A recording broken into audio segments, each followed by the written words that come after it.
Sinna filadhaa malee waan isiniif godhu beekaa balbala banaa rafaa milishaan koo sin eega.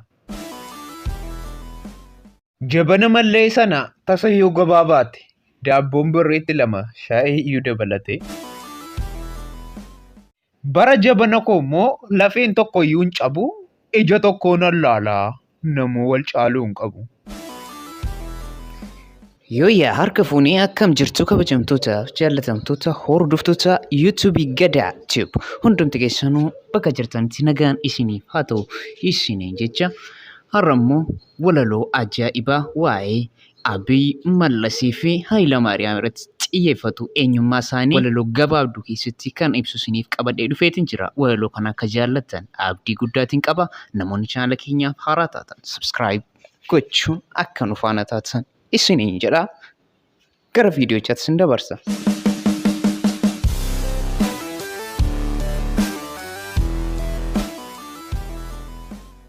Jabana mallee sana tasa yoo gabaabaate daabboon birreetti lama shaayii iyyuu dabalate. Waan uffata jedhame ijaan argaan jibbama.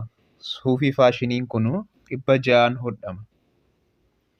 Maaf nu fixxa yaa mallee maaluma taate gabaa nuuf tasgabbeessi jedhee biyyi maraate. Tolee erga kana ta'e xaa'oo duubee fudhattu garuu gaafa waggaasaa waamamtanii hidhamtu. Waan gara qoonqoo kanaa manaa nyaattu na hinaa garuu zayitiif sukkaaraaf qoosaa kiyyan dhufina. Jedhee otoo dhaadatu goofaree isaa filatee hillib jedhee mabade hafuura isaa dhokfatee. Hayilamaariyaamtu dhufe jedhanni immoo dabaree an ofii koon dubbadhu waan natti himame malee. Bara jabana koo immoo lafeen tokko iyyuu hin cabu ija tokkoon allaalaa namuu wal caaluu hin qabu.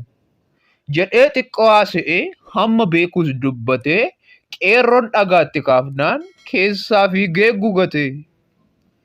Sadaffaanis hin dhufe silaa jabanni hin teessu dirqamaan bultu malee ani eenyuun iyyuu hin dheessu. Jedhee inni dubbannaan gara deemu wallaallee miinzeef misirroon kun akka dhaabbannee ilaallee. Barbaaddu waaqa of gootee cinaa rabbii of keessaa selfii kaameraa baattee immoo mana haadha hiyyeessaa teessa. Barbaaddu yandoo roobdee dhoqqeedhaan nu bulbulta gaafa sitti gahe immoo hongeedhaan nu guggubda. Barbaaddu duumessooftee sinii farrooba jetta qaqawwee bilis gootee bakakkaa nutti buufta. Barbaaddu ani waaqaa amaniitii fudhadhu armee kooraan dhagahee akkan biyya fudhadhu. Sinna filadhaa malee waan isiniif godhu beekaa balbala banaa rafaa milishaan koo sin eega. Ampuulii bitaa malee ibsaaf hin dhamaatanii abshir gaazii bituudhaaf lamuu gabaan baatanii. Puu jabana mootummaa koo waan raajiitu dhalata uummatni tun dalagin halkaniif guyyaa nyaata. Warra ilkaan hin qabneef nuti hojiitti jirraa baay'ee yaadda'inaa ilkaanuu tola herra.